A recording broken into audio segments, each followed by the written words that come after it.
እኛ መፈንዳት ባለበት ጊዜ እንፈነዳለን። ያ ደግሞ ቀይ ባህርን ከመርገጥ አይመልሰንም።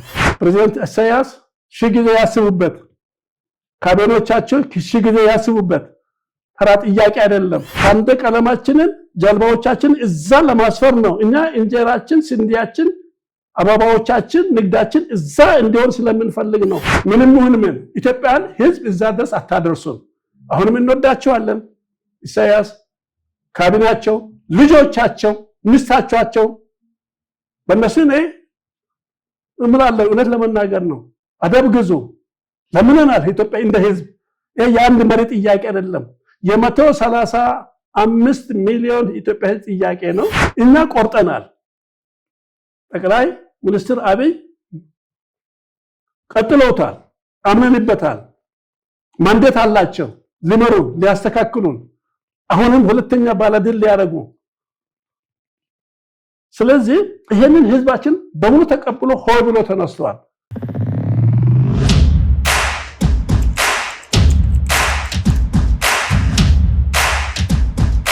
ጤና ይስጥልኝ ውድ ተመልካቾቻችን፣ እንደምን ሰንብታችኋል? እንዴት ከርማችኋል? ለዛሬ እንግዳችን ይዘናላችሁ ቀርበናል። እንግዳችን ዶክተር ተሻለ ሰብሮ ይባላል። ዶክተር ተሻለ ሰብሮ በዓለም አቀፍ የህግ ምሁርና በቀድሞ የደርግ ስርዓት ውስጥም በውጭ ጉዳይ ሚኒስቴር ሲኒየር ዲፕሎማት በመሆኑም ያገልግለዋል። በተለይም በውጭ ጉዳይ ሚኒስቴር ውስጥ ለበርካታ ዓመታት የሰሩ ሲሆን ከዚህ ውስጥም በሶማሌ የኢፌዴሪ ኢትዮጵያ ኤምባሲ ምክትል አምባሳደርና የኢትዮጵያ ኢሰፓ የኢትዮጵያ ሰራተኞች ፓርቲ አንደኛ ጸሐፊ ነበሩ።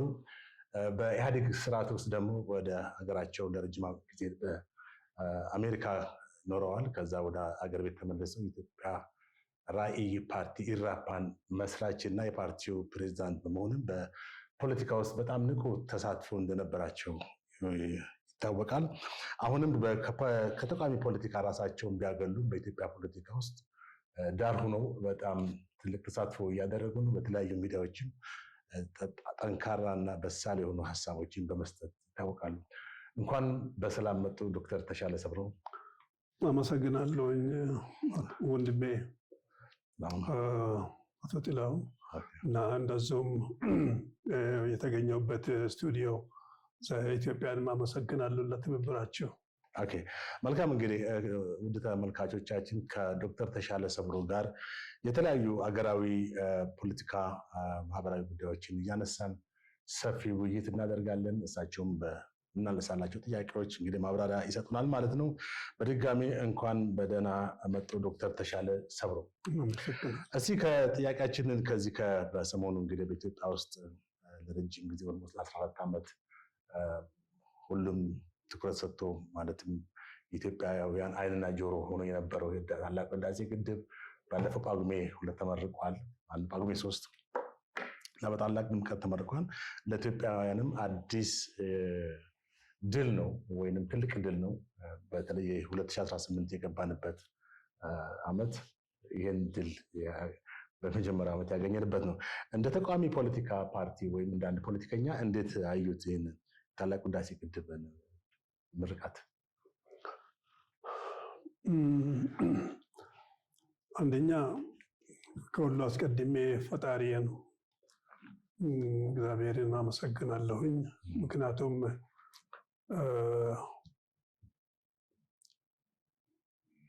በእድሜ ላይ በዚች ምድር እየተንቀሳቀስኩ ባለሁበት በዚህ ክፍለ ዘመን ጥንስሱ ፍሬ አፍርቶ በማየታችን የታላቁ ህዳሴ ግድብ የዚህም አካል በመሆኔ በጣም ደስተኛ ነኝ። ደስታዬም እንደማንም ሀገር ወዳድ ፍጹም ኢትዮጵያዊ የሆነ ልብ ካላችሁ እንዳንዱ እጅግ በጣም ደስተኛ ነኝ። እንኳን ደስ አለን፣ እንኳን ደስ አለን ሞላውን የኢትዮጵያ ህዝብ በውስጥም በውጭም ያሉትን ከአመራር እስከ ታችኛው ድረስ ያለውን የህብረተሰብ ክፍል ሁሉ እንኳን ደስ አላችሁ፣ እንኳን ደስ አለን እላለሁ። በጣም ጥሩ። እንግዲህ እንደሚታወቀው በዚህ ህዳሴው ግድብ ላይ አጠቃላይ ኢትዮጵያውያን በትብብር በአንድ አይነት ስሜት በአንድ አይነት ሀገራዊ አስተሳሰብ በመሆን የሰሩት ግድብ ነው። ይህ ግድብ እንደውም ዳግማዊ አድዋ ተብሎ እስከ መጠራት የደረሰ ነው። ይሁን እንጂ ከዚህ በተቃራኒ ደግሞ በዚህ ግድብ መሰራትም ደስተኞች ያልሆኑ በተለይም ታችኛው ተፋሰስ ሀገራቶች እንደ ግብፅ እና ሱዳን የመሳሰሉ በይበልጥም ደግሞ ግብፅ የምረቃው ዕለት የውጭ ጉዳይ ሚኒስትሩ ወደ ተባበሩት ጸጥታው ምክር ቤት ሂደው ኢትዮጵያ በማናለብኝነት ወይም ዓለም አቀፍ ሕግን ጥሳለች በሚል ክስ አቅርበዋል።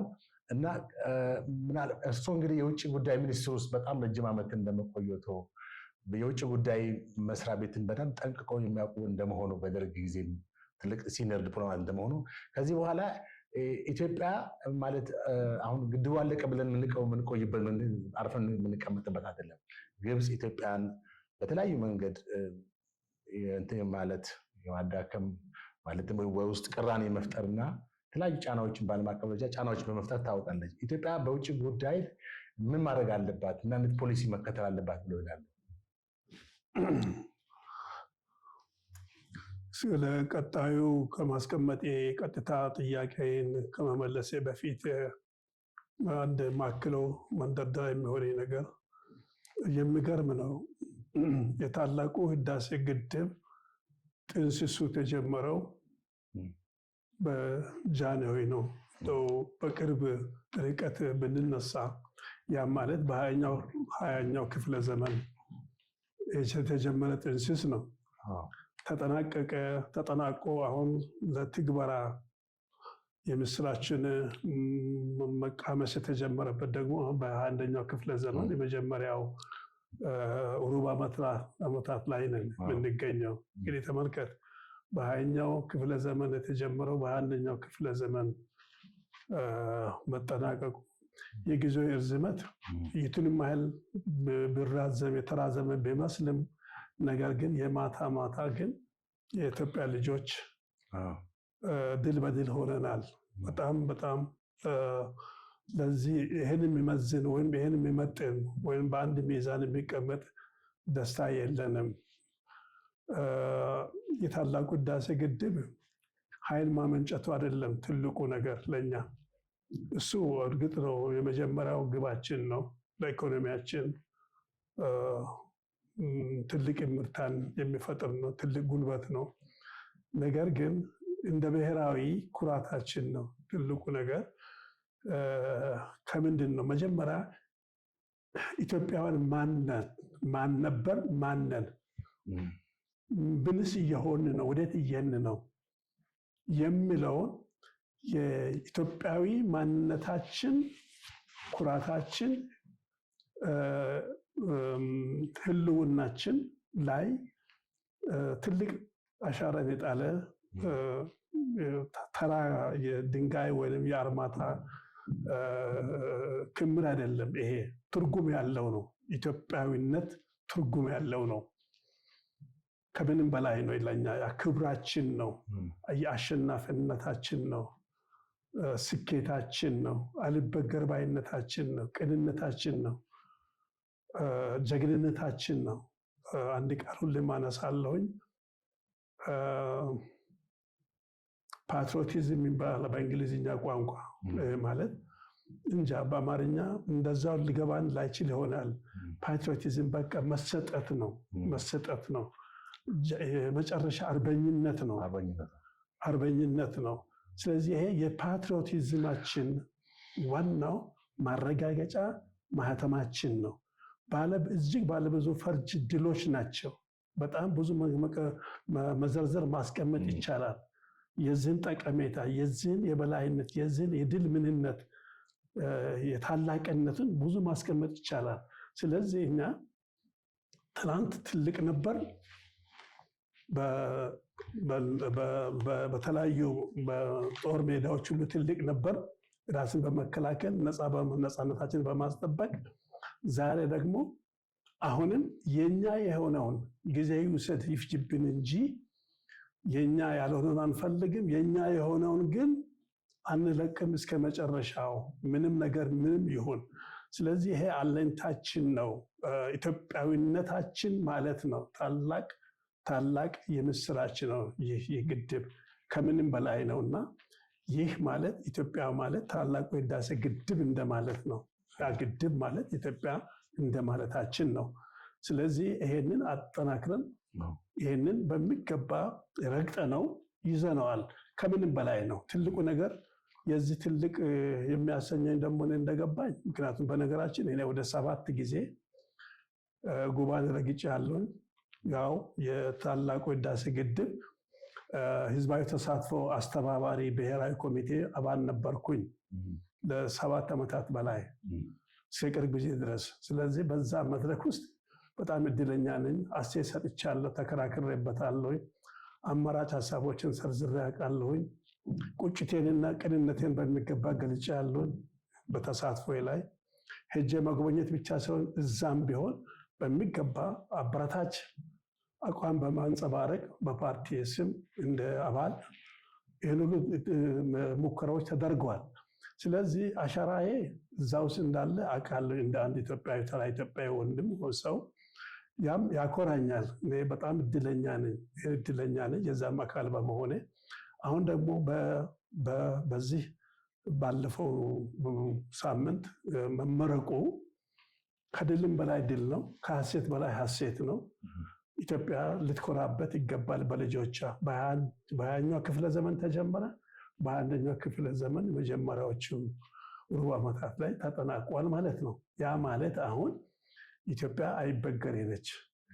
ኢትዮጵያ በእውነት አንዳንድን አሁን በቅርቡ እኔ አሜሪካ ነበርኩኝ። አንዳንዶቹን ሳጫውታቸው ስንነጋገር በግልም በአንዳንድ መድረኮች ላይ ይገርማቸዋል። የኛ ተቀጣጥለናል። ይህ ለእኛ ነዳጃችን ነው። አሁን ነዳጅ ነው፣ ቤንዚን ነው። ወደፊት የጀመርነው ያለንን ሁሉ ራዕዮች ሳናሳካ ወደ ቤታችን አንገባም፣ ፊታችን አናዞርም። ያሉንን የሚቀጥሉ ነገሮችን ይቀጥላል። ለምን ተነሳስተናል። ትልቁ ደግሞ የዚህ ግኝት እኔ ትልቅ የሚያሰኘው ያለ አስገዳጅ ይህንን ተጽዕኖ አልፈን ያለ አስገዳጅ ዶክመንት አስገዳጅ ግዴታዎች ሳንገባ ልክ እንደ ውጫሌ ውል ሳንጭበረበር በስህተት ባለማወቅም ምን ሆነ በማወቅ ሳንጭበረበር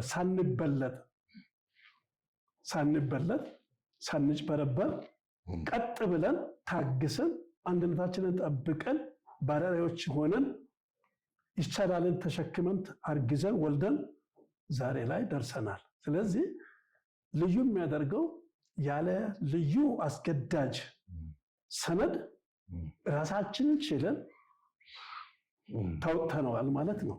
ይህ ነው ልዩ የሚያደርገው። ጥሩ። እዚህ ላይ የበለጠ አጽንኦት እንዲሰጡ የምፈልገው የውጭ ጉዳይ መስሪያ ቤት ኃላፊነት ምን መሆን አለበት ነው። ምክንያቱም አሁን ከዚህ በኋላ ያለው ጨዋታ ከዓለም አቀፍ ጉዳይ ጋር የተያዘ ነው። በተለይም ከግብፅ ከምታነሳቸው ቅሬታዎች፣ ተቃውሞች ነው።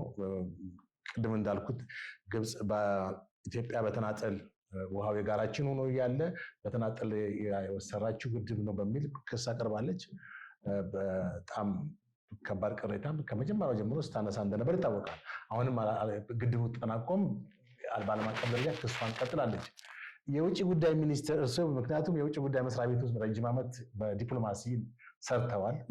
የውጭ ጉዳይ ሚኒስትርንም በደንብ ጠንቅቀው ያውቃሉ። ብዙ ጊዜ ይነቀፋል ይህ መስሪያ ቤት ለምን ምንም አክቲቭ ሮል የለውም ወይም ፕሮአክቲቭ አይደለም። ግብፅ ለምታነሳቸው አጀንዳዎች ሁሉ ጊዜ እንበለጣለን። እግዚአብሔር እርቶን እንዳሉት ህዳሴውን ግድብ ጨርሰናል እንጂ የሚቆምበት ብዙ አጋጣሚዎች ነበሩ። የግብፅ ጫና በጸጥታው ምክር ቤት፣ በአረብ ሊግ፣ በዋይት ሃውስ ድረስ ዘልቃ በመግባት ዓለም አቀፍ ጫናዎች እና ማዕቀቦች በኢትዮጵያ ላይ እንዲካሄድ በጣም ብዙ ጥረት አድርጋለች። አሁን ከዚህ በኋላም አላረፈችም እና የውጭ ጉዳይ መስሪያ ቤት ምንድን ነው ሚናው ሊሆን የሚገባው? በዚህ የታላቁ ህዳሴ ግድብ በአንድ የመንግስት ፖርትፎሊዮ ወይም በአንድ የመንግስት መስሪያ ቤት ጫንቃ ላይ ብቻ የሚጣል አይደለም። ርብርቦሽ፣ ሁለንተናዊ ርብርቦሽ የሚያስፈልግ ነው። ባለቤት አለው፣ ይገባኛል። ባለቤት የውጭ ጉዳይ ሚኒስቴር አንዱ ባለቤት ነው። ሁለተኛ ደግሞ የውሃና መስኖ ሚኒስቴር መስሪያ ቤት ባለቤት ነው። ጠቅላይ ሚኒስትር ቢሮ ባለቤት ነው። ክቡር ጠቅላይ ሚኒስትር ቢሮ ባለቤት ይሆናል። እንደገና የታላቁ ህዳሴ ማስተባበሪያ ጽሕፈት ቤት ባለቤት ብዙዎች ናቸው ባለድርሻ አካላት። እንደውም እያንዳንዱ ዜጋ በየትኛውም ቦታ በየትኛውም ሁኔታ ይሁን እያንዳንዱ ዜጋ እንደ ዲፕሎማት ነው። አባይ ታላቁ ህዳሴ ግድብን በተመለከተ እንደ ዲፕሎማት፣ እንደ ሚሊተሪ ነው። እንደ ደህንነት ሰውም ነው። ሁለንተናዊ የተናበበና የተሳለጠ ትግል ውጤት ነው ለዚህ ያበቃው። አሁን ምን ይደረግ? ባለቤት ወደ ቀጥታ ባለቤት የሆኑት ስራቸው ነው። 24 ሰዓት የሚሰሩበት ስራ ነው። እሱን ቀስ ብዬ እገልጻለሁ ምን መደረግ እንዳለበት። አሁን ታዝናንተን የምንቀመጥበት ጊዜም አይደለም። ትልቁን ድልድይ አስቀምጠናል። ይህ ድልድይ ህዝብን አገናኝተዋል። አንድነት ምን ማለት እንደሆነ የዜጎች አንድነት፣ የልብ መቀባበልና የፖለቲካ ልዩነቶችን ወደ ጎን ትቶ እንደ አንድ አካል፣ እንደ አንድ ቤተሰብ፣ እንደ አንድ ደምና ስጋ ሆኖ ለአንድ ህዝባዊና ሀገራዊ የጋራ ዓላማ መነሳሳት ምን እንዳስገኘ አውተናል። የተገኘው የህዳሴ ግድብ ጠቀሜታ ብቻ ሳይሆን በዝናችን እንደገና ተንሰራፍተዋል። የጥንት የጠዋቱ የማንነታችን ዝና ተነሳ፣ በዓለም ሁሉ ተናኘ። ዓለም ጎዳለ፣ መሰከረ፣ እየመሰከረም አለ። ስለዚህ ለእኛ ትልቅ ቁርሳችን ወይም ትልቅ ስንቃችን ነውና የውጭ ጉዳይ ሚኒስቴር መስሪያ ቤትን በተመለከተ በዚህ ዙሪያ ላይ እኔ አንደኛ ሁሉም ዲፕሎማት ነው ብያለሁኝ። ሁሉም ተከራካሪ ነው። ሁሉም መረጃ አቅራቢ ነው። ሁሉም የበኩሉን እንደተባለውም በደምም ሆነ በእንባ በላብ ሁሉ በህይወት ሁሉ መስዋዕትነት የተከፈለበት ነው። ያንን በሚገባ ሲስተማቲክ በሆነ ሳይንቲፊክ በሆነ በመረቀ መልኩ በበሰለ አካሄድ መምራትና ማስቀጠል ነው። እንዴት ብትለኝ ውጭ ጉዳይ ሚኒስቴር ፖሊሲ አለው። ውጭ ጉዳይ ሚኒስቴር ማለት ጥርስ አልባ ወይም መሳሪያ አልባ የሆነ ወታደር ማለት ነው። ዲፕሎማቶች በቋሚነት በየሚሽኖቹ ያሉትም የሆኑ ለተልእኮ በተለያዩ ወቅቶች ወደ ተለያዩ አካባቢዎች የሚንቀሳቀሱትም መልእክተኞችም የሆኑ በተለያዩ ማህበረሰብ ክፍሎች የሚሄዱትም የሆኑ ማን ግን አንድ ነገር ጠንቅቆ ማወቅ አለብን። ጠንቅቆ ይሄኛውም ተቀናቃኝ በምንም አይነት የማይተኛ ኢትዮጵያ የምትባል ሀገር እስካለች ድረስ ህዳሴ ታላቅ የህዳሴ ግድብ ኖረም አልኖረም አባይ ከማህፀናችን እስከወጣ ድረስ ኢትዮጵያ የምትባል ሀገር እስካለች ድረስ ከአንድ በላይ የተሰለፉ ጠላቶች ይኖራሉ። ታሪካዊ ጠላቶች አሉን። እዚህ ላይ መስማማት አለብን። ምንም መደራደር አስፈላጊ አይደለም። ጠላት ቋሚ ጠላትን፣ ጊዜያዊ ጠላትን፣ ጊዜ ወቅቱ የሚጠይቀውን ጠላትን ብቻም ሳይሆን ቋሚ ጠላቶች ለመኖራቸው ወዲህ አይደለም፣ ስትራቴጂክ ሀገር በመሆናችን። ስለዚህ ኢትዮጵያ እስካለች የምትባል ሀገር እስካለች ድረስ ጠንካራ መንግስት እስካለን ድረስ ጠንካራ ስራ ወዳድ ሰላም ወዳድ ህዝብ እስካለ ድረስ ጠላት ይበዛል። ጠላት ቁጥር ይበዛል። ጥርስ አለ አንበሳ መሆን ይሞክራሉ። ስለዚህ አንደኛ ጠላቶች መኖራቸውን ሳንፈልግ በግድ ጠላት እንዳለን በሚገባ ያለ ማወላወል ማወቅ ነው። ጠላት ስላለን የሚያበረታ ነው። እንኳንም ኖረ፣ እንኳን ተፈጸመ፣ እንኳንም ግብፅም ሆነ ሱዳኖች ሌሎችም እንኳን ተረባረቡብን 13 ጊዜ በላይ ነው። 14ኛ ነው ጸጥታው ምክር ቤት ውስጥ የኢትዮጵያ ጥያቄ እየቀረበ ያለው። ስለዚህ ምንድነው ያደረገን?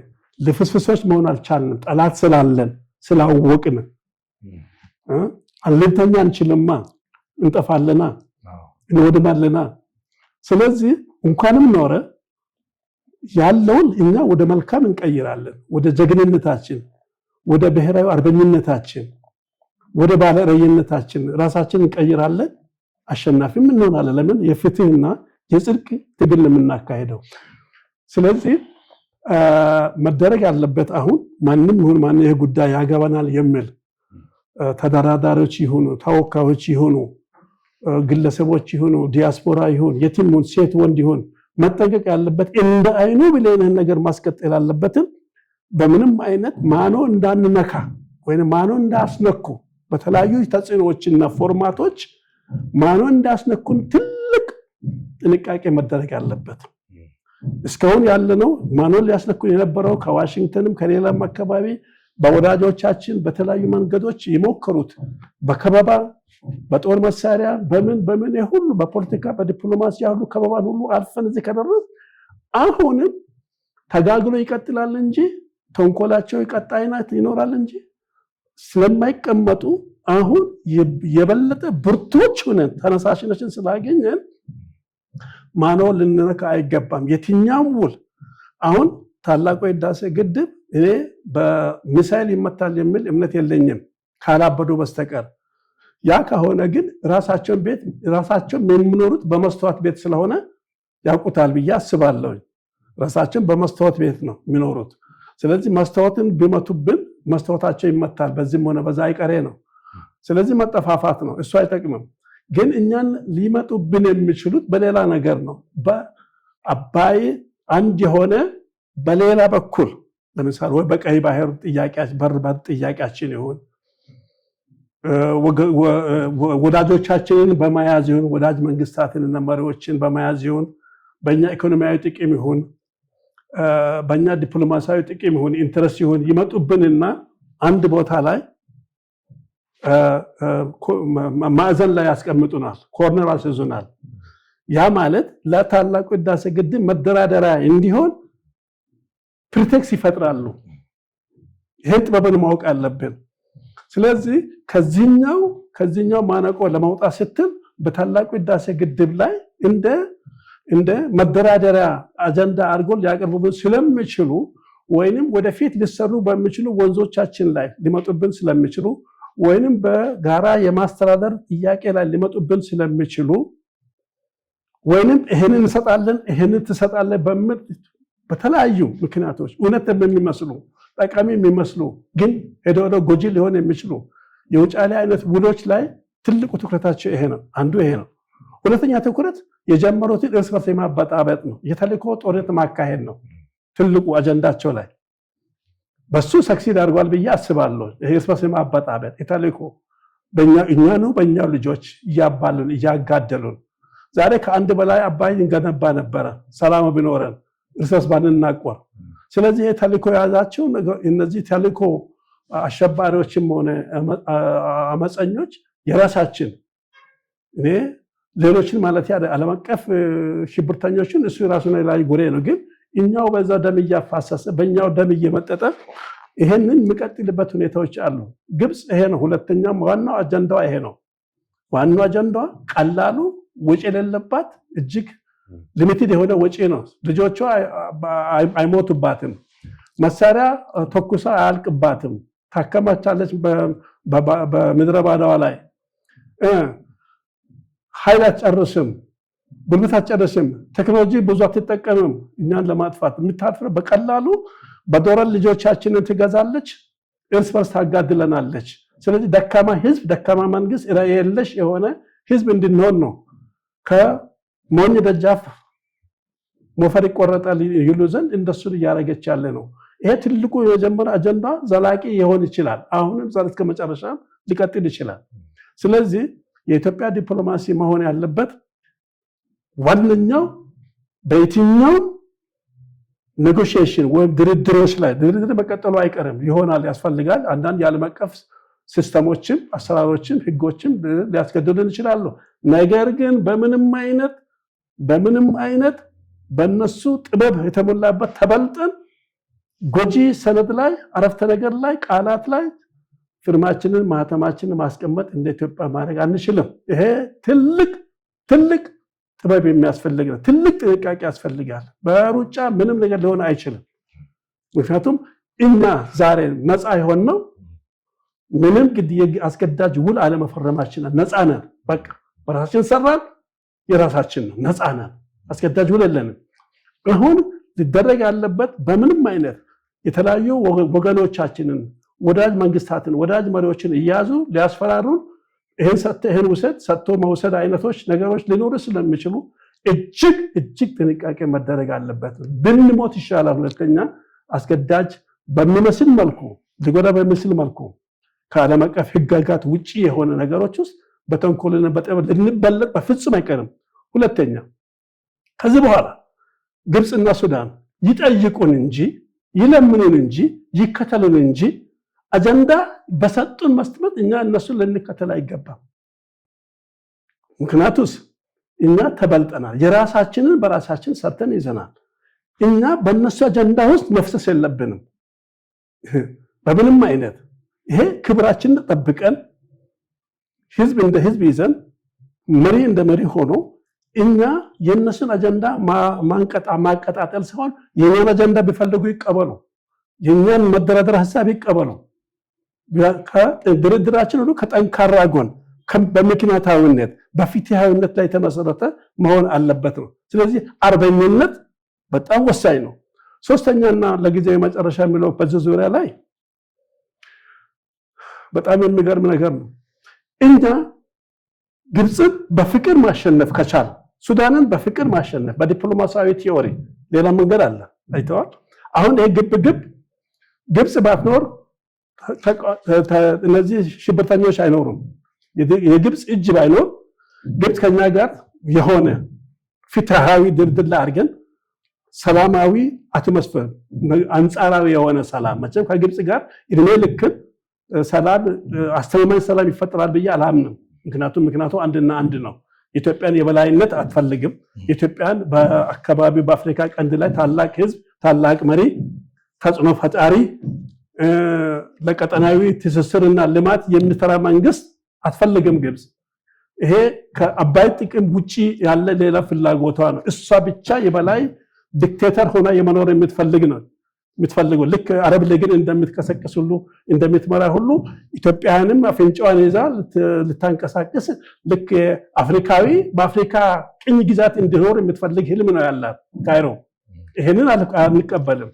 ስለዚህ መደረግ ያለባት እኛ ደግሞ ህዝብነን ታላቅ ህዝብነን ታላቅ ዓላማ ታላቅ አጀንዳ ያለን ህዝብነንና መደረግ ያለበት እኛ ራሳችን ተጽዕኖ ፈጣሪ የመሆን አቅም አለን በየትኛውም በኩል በየትኛውም ሁኔታ። ከዚያ አኳያ ከግብፅ ጋር የሚኖረን ሚዛን የጠበቀ በብልጫነት የምንመራ እንጂ የምንመራ አይነት አካሄድ መቆም አለበት ባይ ነኝ። ስለዚህ የቤት ሰላማችንንና ጸጥታችንን አንድነታችንን ለማስጠበቅ እርስ መጋደላችንን ሁሉ ለማስወገድ የምንችለው ዲፕሎማሲው ይሄ እየመለመለች ይሄ ነገር እሷን ብቻ አይደለም አስመራን ይመለከታል፣ ሱዳንን ይመለከታል፣ ብሎም ሶማሊያን ይመለከታል። እነዚህን ከበባዎች ዲፊውዝ የምናደርግበትን አካሄድ ስልት ፈጥረን አንጻራዊ ኖ ዎር ኖ ፒስ በሚባለው አይነት ከግብፅ ጋር ያለንን ግንኙነት ዲፕሎማሲያዊ የበላይነትን ያደረግን እንደሆነ ይሄ እኛን በእኛው የሚያጋድለውን ነገሮች ልንቆጣጠር ወይም ልናካስማቸው እንችላለን ማለት ነው። ግብፅ ከሌለች ወይም ግብፅ ሁኔታውን ካስተካከለች ወይም ከኛ ጋር የተሻለ ግንኙነት ከተፈጠረ እነዚህ አመጽኞችና መሰራችተው በየቦታው በዙሪያችን የሚከበብ አድርገው ልማታችን የሚያበላሹብን የሚያፈርሱብን ሰላማችን የሚያናጉ እድገታችን የሚያቃጭጩትን እንከታተላለን ማለት ነው፣ እንቆጣጠራለን ማለት ነው። ጥሩ እንግዲህ እዚህ ጋር በተለይ ግብፅ አሁን በቀጥታ ከኢትዮጵያ ጋር ጦር መዛ ጥቃት ላታደርስ ትችላለች፣ ወይም ፊት ለፊት መዋጋት ሁኔታ ላይኖር ይችላል። በእጅ አዙር በተለይ ፕሮክሲ ወር በጣም የረጅም ጊዜ ልምድ አላት። የውክልና ጦርነት ማለትም በኢትዮጵያ ውስጥ መረጋጋት እንዳይኖር ሰላም እንዳይኖር ኃይሎች የተለያዩ በሀገር ውስጥም ሆነ በውጭ ጣልቃ ገብ በማድረግ ጦርነት እንዲነሳ የማድረግ ሁኔታ አለ። ለምሳሌ የሻዕቢያን የኤርትራን መንግስት ከጀርባ ሆና በማስታጠቅ ኢቨን ሶማሊያንም እንደዛው። ይሄ ታሪክ የሚያውቀው የረጅም ጊዜ እንትን አለ እውነታ አለ እና አሁን በቅርቡ የግብፅ ሰራዊት ሶማሊያ ዘምቷል። አውሶም በተባለው በአፍሪካ ህብረት ስር ባለው የሰላም አስከባሪ እንትን ማለት ነው። እንግዲህ እርሶ በቀድሞ የደርግ ወታደራዊ መንግስት ውስጥ በሶማሌ ምክትል አምባሳደር ነበሩ፣ የሰፓ ዋና ጸሐፊም ነበሩ። ይሄ ቀላል ፖዚሽን አልነበረውም። ቦታውንም በደንብ ያውቁታል። እና አሁን እዛ መኖሯ የግብፅ ሰራዊት እዛ መኖሯ አንዳንድ ሰዎች ግብፅ አልሸባብን የማስታጠቅ እንቅስቃሴ ልትፈጥር ትችላለች በኢትዮጵያ ላይ፣ እንደገና ሌላ አልሸባብንም ባይሆን ሌላ አዲስ ኃይል አንቲ ኢትዮጵያ የሆነ ወይም ጸረ ኢትዮጵያ የሆነ ኃይል ማንቀሳቀስ የማደራጀት እንትን ይኖራታል የሚል ሐሳብ አላቸው። እንዴት ይመለከቱታል? ኢትዮጵያ ከዚህ አንጻር ምን አይነት ቅድመ እርምጃ መውሰድ ጥንቃቄ ማድረግ አለባት? ትክክል ነው። ዲፕሎማሲ ረቂቅ ነው። ዲፕሎማሲ ሳይንስ ነው። ዝም ብሎ እንደው ሳይንሱ አርት ስለሆነ አቅለን አይተን ማንም ተነስቶ እንዲሁን እንዲህ መሆን አለበት የሚል አይደለም። ራሱ ካልኩሌሽን ነው። ኢትስ ማቴማቲክስ። እውነት ለመናገር አርት ቢሆንም ሳይንሱ ዲፕሎማሲ ኢትስ ማቴማቲክስ። ታሰላዋለህ። ሰንሰለቶች አሉ ወይም የሰንሰለት ቀለበቶች አሉ። ቀለበቶቹን ትፈጥራቸዋለህ። እነዛ የተፈጠሩትን ቀለበቶች ታያይዛቸዋለህ፣ ትገምዳቸዋለህ፣ ታስራቸዋለህ። ስለዚህ ረቂቅ ሳይንስ ነው በራሱ። ይህንን የምልበት ምክንያት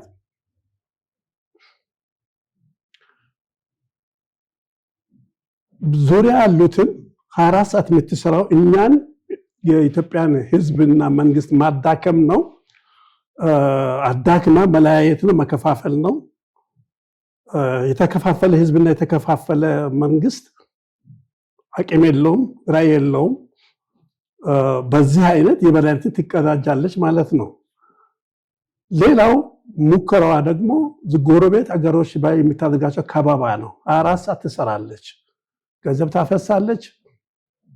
በየቀኑ በ24 ሰዓት ውስጥ ደጋግማ ልኡካኖችን ትልካለች። በተለያዩ መንግስታት ጋር ትሸልማለች፣ ስጦታ ትሰጣለች፣ ታባብላለች። የምታለል ካለ በተለያዩ ጥቅማ ጥቅሞች ኢኮኖሚያዊ የሚሆን ፖለቲካዊ፣ ዲፕሎማሲያዊ የሚሆን ማህበራዊ፣ ማናቸውም አይነት ሚሊተሪ የሚሆን ብቻ ትላቸዋለች። ለምን? ሁሉም ከበባ በኢትዮጵያ ላይ ከበባ ነው። አስራ መተንፈሻ እንደሌለን አርጋ ለመቆጠር ነው። ዲፕሎማሲያዊ መተንፈሻ እንዳይኖረን እና የየብስም ሆነ አሁን እንግዲህ የየብስን ልትከለክለን የምትሞክረው የአየርን እርግጥ እስካሁን አልከለከለችንም። ያው አስመራ ነው የከለከለን። የየብስንም የአየርን እንዳንኖረን ጠላት አብዝታ ወዳጆቻችን ከጉያችን አውጥታ እነዚህ ሁሉ ከበባዎች በኢትዮጵያ ላይ ያነጣጠረ ይሄ ከትክክለኛው የጠላትነት መለያዋ ነው የካይሮ። አሁን ኢትዮጵያ አጸፋዊ መልስ መስጠት ነው። ሌላ ነገር እኮ የለው በቃ። ስለዚህ ተከታይ መሆን የለብንም በዲፕሎማሲ። አሁን በታላቁ ህዳሴ ግድብ ግንባታ የበላይነት እንዳገኘን ሁሉ ይሄም ደግሞ የዲፕሎማሲ ውጤት ነው፣ የጋርዮሽ ውጤት ነው፣ የሚሊተሪ ውጤት ነው፣ የደህንነቶች ውጤት ነው፣ የሲቪሊያን ውጤት ነው፣ የተቀናጀ ውጤት ስለሆነ አሁን እኛ ማድረግ ያለብን ሁለት ነገር ነው እያልኩ ነኝ። የመጀመሪያው ይሄንን እኛው በእኛው የሚያፋጅንን አካሄድ ይሄ የተልእኮ ጦርነትን እርስ በርስ የምንተላለቅበትን መካኒዝም እሱን መቁረጥና ለአንድና ለመጨረሻ አዲስ ህይወት፣ አዲስ ማንነት፣ አዲስ ኢትዮጵያዊነት ይህን መስተጋብር ማጠናከርና ማስቀጠል ነው። ሁለተኛ ከጎረቤት ሀገሮቻችን ጋር ያለንን አንድነትና ልዩነት ለይተን መርምረን ከበባውን በጥሰን በኢንቴግሬሽን በጋርዮሽ ቀጠናዊ ትስስር፣ ልማታዊ ትስስር፣ ህዝባዊ ትስስር፣ ባህላዊ ትስስሮች በተለይም በቋሚ ፕሮጀክቶች ላይ የተጀመሩት ነገሮች አሁን እሰየው የሚያሰኙ ናቸው። በእነሱ ማስተሳሰር ለምሳሌ አሁን የታላቁ ህዳሴ ግድብ የኃይል ማመንጫ ስራ ላይ ውሏል፣ እየተተገበረ ነው። ጅቡቲ ከኛ ጋር ውላላት፣ ኃይል ትገዛለች፣ ተያይዘናል። ደቡብ ሱዳን ተያይዛለች፣ በዚህ ኬንያ ታንዛኒያ እያለ አሁን ደግሞ ሶማሌ እያለ ሌሎችንም እነዚህ ታስተሳስራቸዋለን። በኃይል ብቻ አይደለም፣ በሌሎችም በየብስም፣ በትራንስፖርት፣ በንግድ በመሳሰሉት ሁሉ ትይዛቸዋለህ።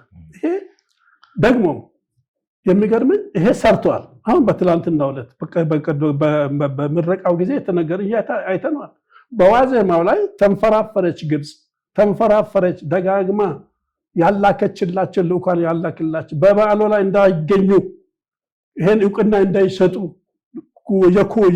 የጉባን ምድር እንዳይረግጡ አካል እንዳይሆኑ እያለች ሁሉንም እየሄደች ልኡካኖችን እየላከች ግብፅ ያላደረኩኝ ሙከራ የለም። ይሄን ለማክሸፍ ብቻል እንደራዘም ምረቃው ብቻል ደግሞ ሰዎች እንዳይገኙ በተለይ የጎረቤት ተማሪዎች። እሺ ግን ትላንትና ቃል ኪዳን የገቡት ውልም የገቡት ግንባር የፈጠሩት የሶማሌ ፕሬዚደንት ሁሉ ሳይቀሩ መጡ፣ ተገኙ፣ ሪባንን ቆረጡ። የኬንያው እሺ የሳቸው ደግሞ የሚገርም ነው እንደዚሁ። እሺ ውሰድ የደቡብ ሱዳን እና ይሄ ምንድነው? የምን ውጤት ነው? የዲፕሎማሲ ውጤት ነው። የመሪዎቻችን ጠንካራ የትግል ውጤት ነው። ባለራዕይነት ነው። ስለዚህ ይሄንን በቃ አኮላሹባቸው። የቀረው አንድ ሁለት መሪዎች ናቸው። በተለይም ከአባይ ቤዝን ኢኒሺዬቲቭ ውስጥ ያሉት የኡጋንዳና የታንዛኒያ እና የሩዋንዳ መሪዎች ነበሩ። የምንጠብቃቸው እርግጥ ነው።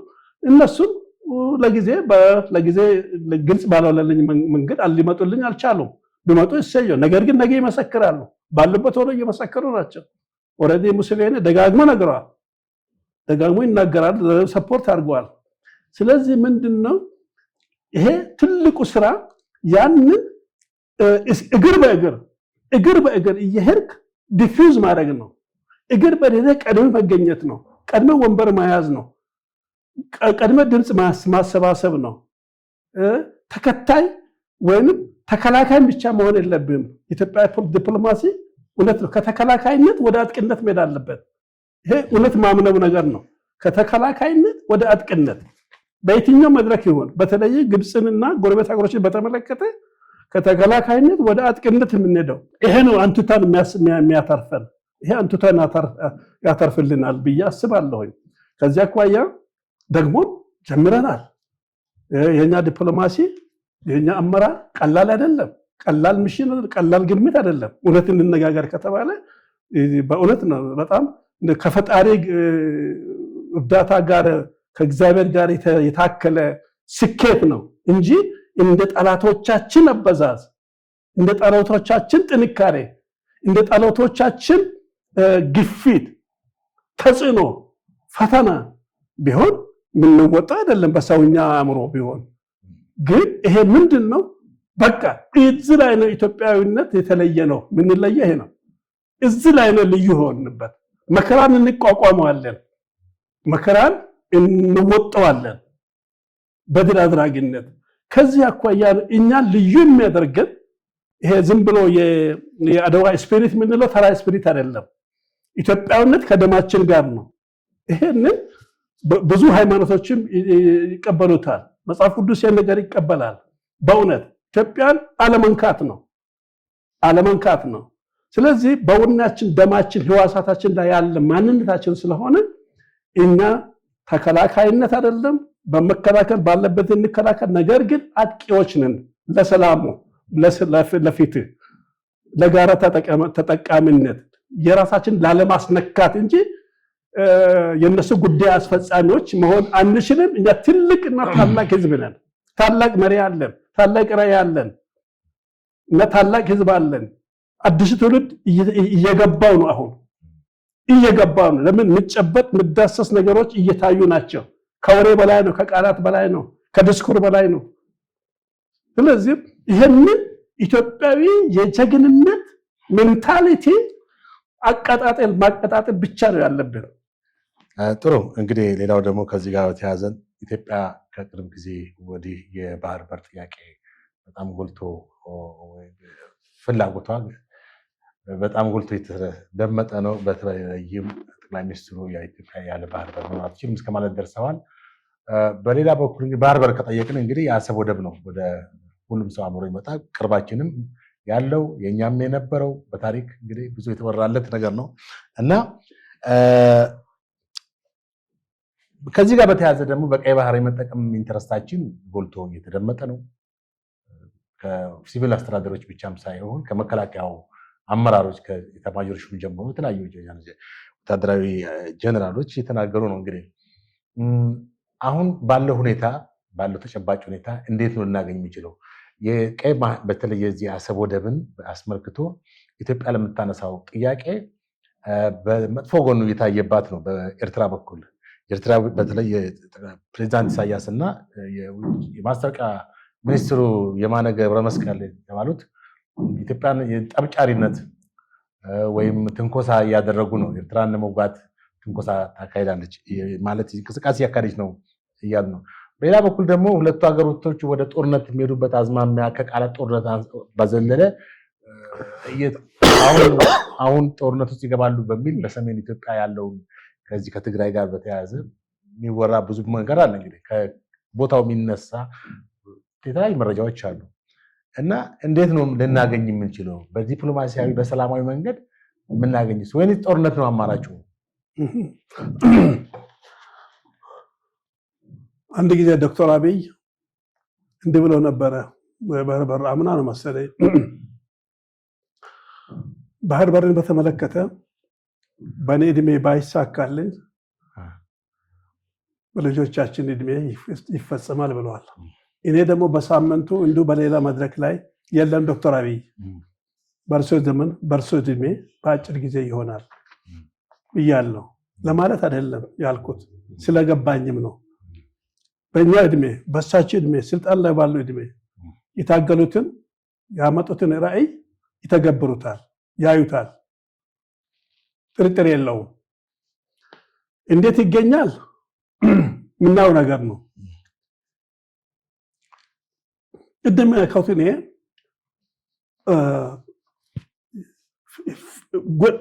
አጀንዳው የኢትዮጵያ አጀንዳ ብሔራዊ አጀንዳዎቻችን ፍትሃዊ ብቻ ይሁን። እኔ ማምነው ይሄ ነው። ፍትሃዊ ብቻ ይሁን፣ ጥያቄዎቻችን ፍትሃዊ ይሁን እና በጊዜ የመጠቀም ጊዜውን የመግዛት ባህል ይኖራል። ሶስተኛ አንድነታችንና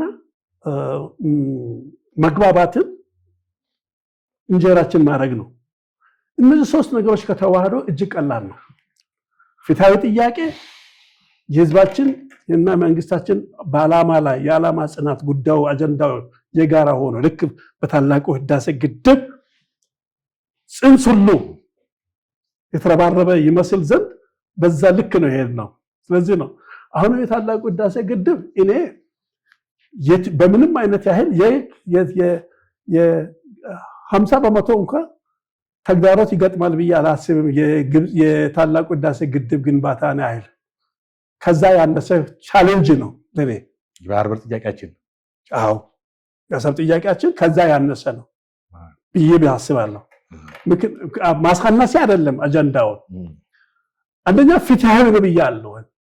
ፍትሃዊ ጥያቄ እስከሆነ የፍትህ አምላክ ፍትህ ይሰጠናል ብሎ ይነር እንጂ። ሁለተኛ መሪዎቻችን እንዳስቀመጡት ሁሉ እኛ ጦር ለመማዘዝና ነፍስ ለማጥፋት አንቸኩልም። አጀንዳችን ላይ ይሄ መጀመሪያ አጀንዳ አይደለም። ሰላም፣ ውይይት፣ ንግግር፣ ሰጥቶ መቀበል ነው። ሁሉ እያሟጠጠ ነው መንግስታችን።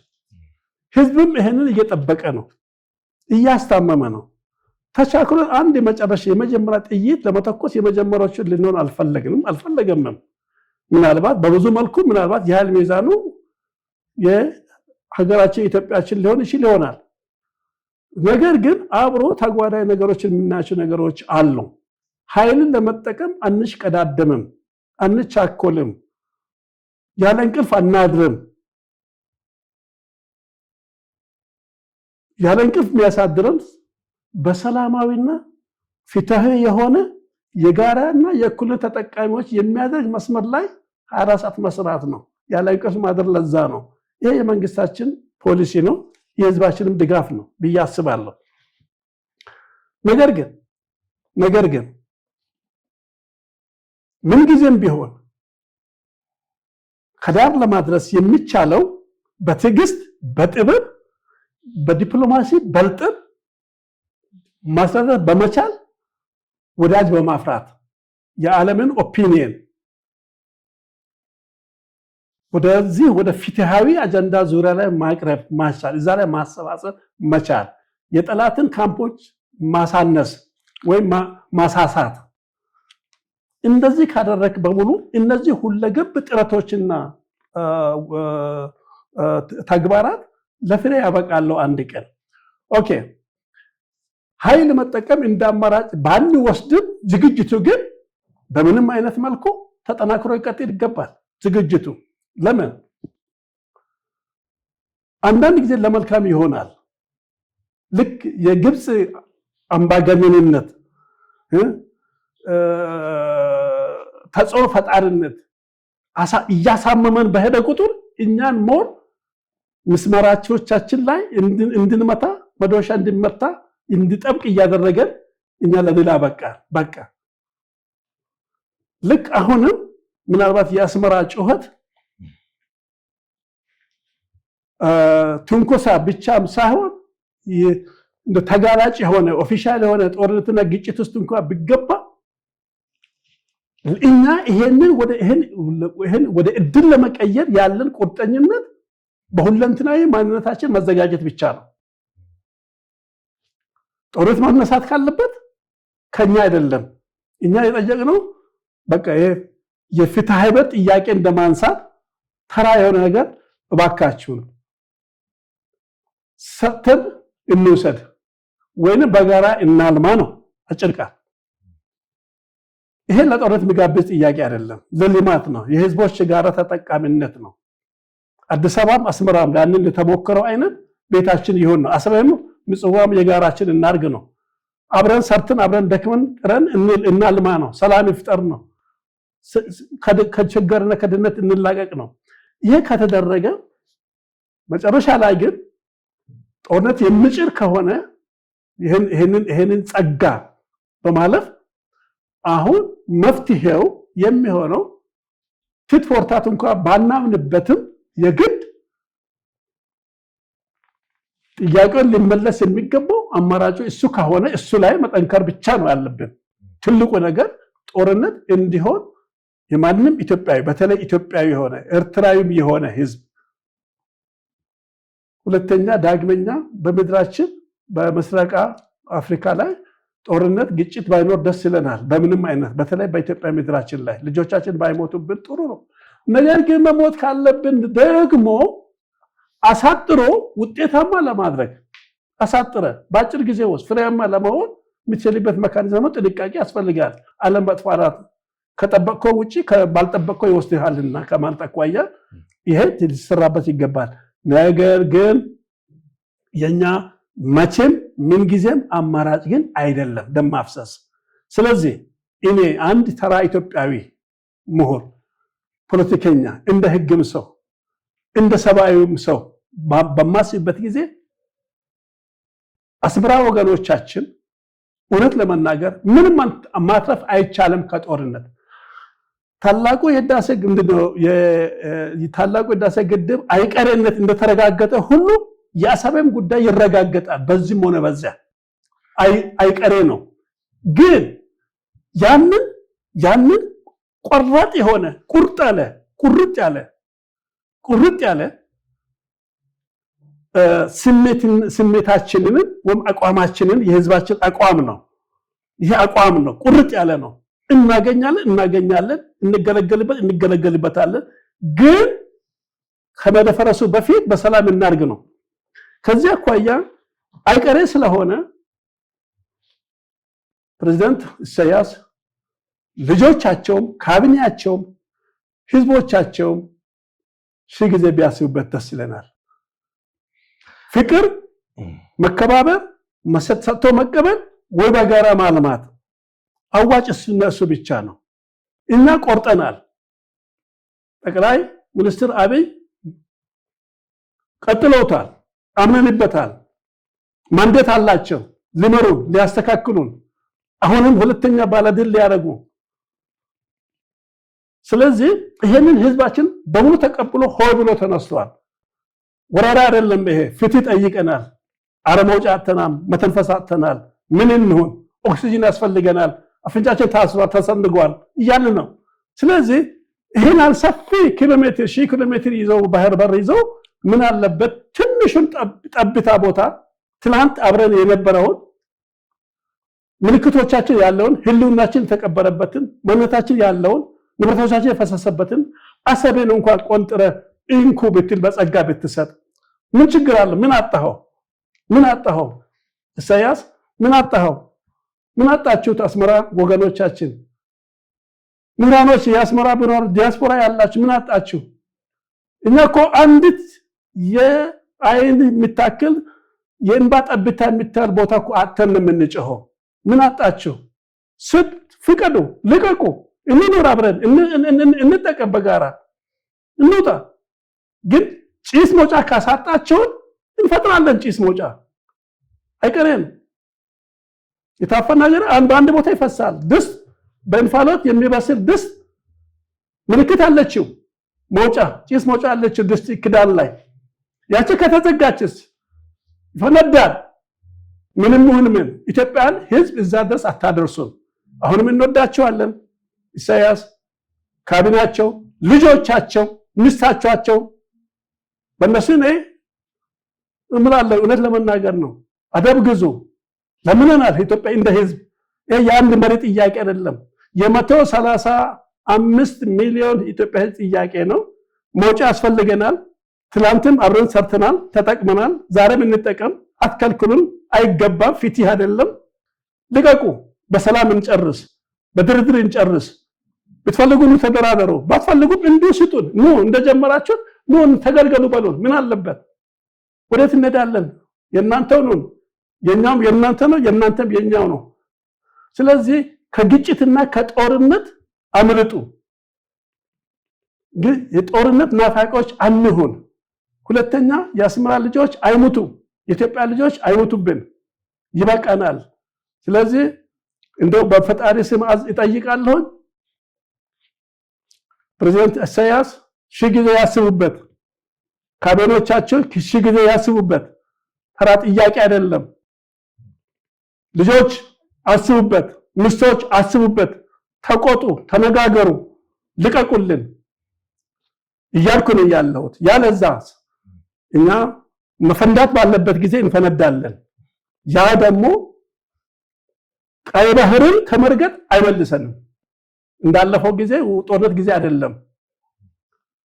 ኮንሲኩዌንሱ እኛ ለማግኘት ነው የምንሄደው፣ ደርሰን ለመመለስ አይደለም።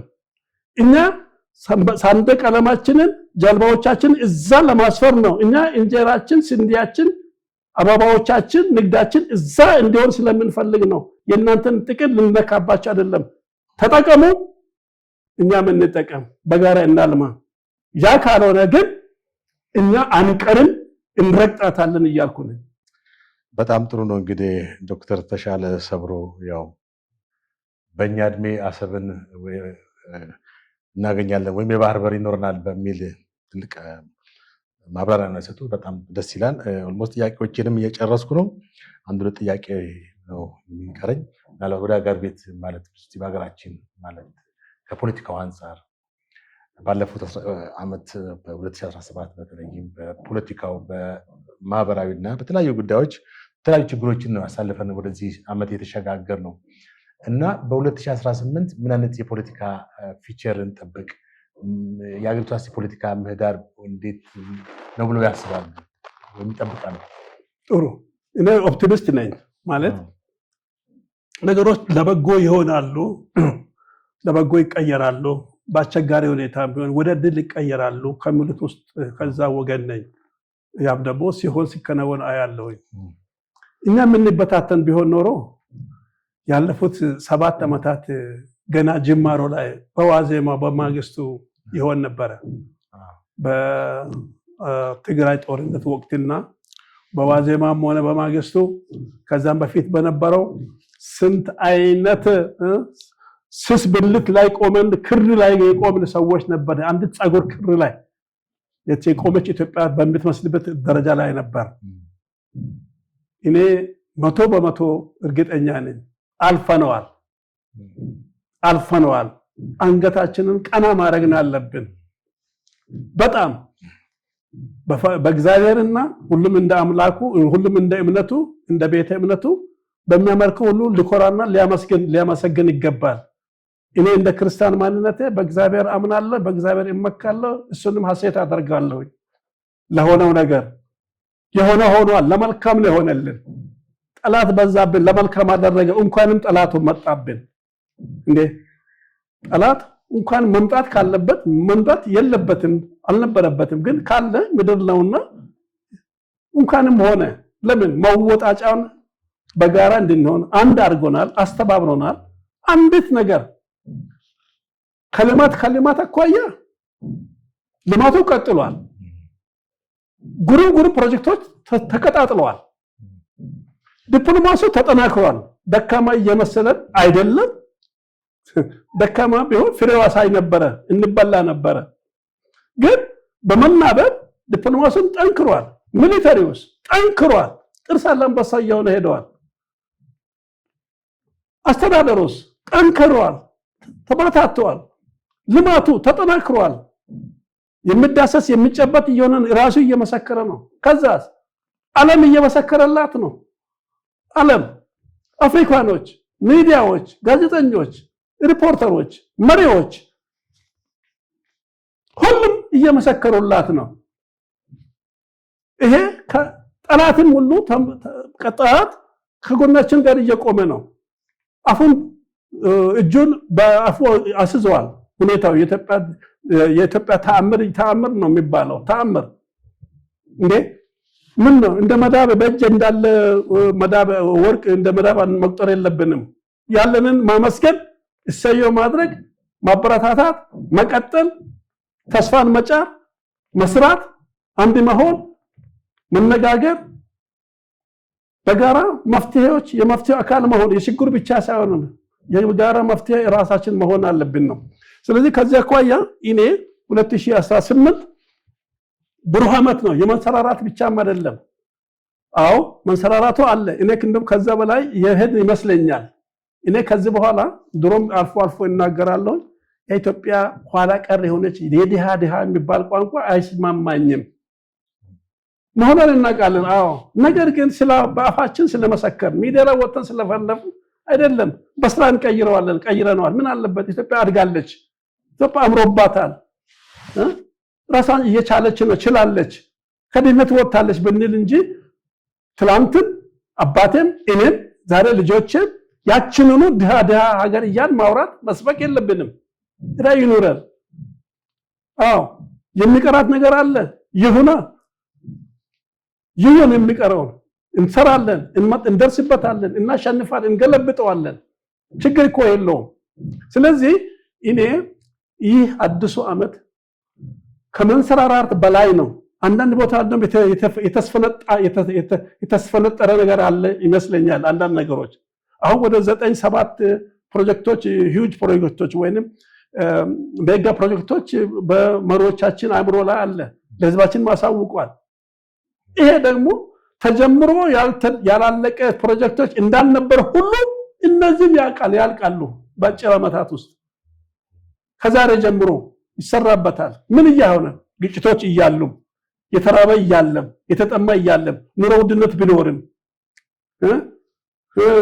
ትንኮሳዎች ቢኖሩም ጠላት ቢበረታብንም በምንም አይነት መልኩ ይሄ እንዳልነበረ አድርገነው እየተሰራበት ነው። አውቃለሁ። መናቅ አይደለም፣ ማኮሰስ አይደለም።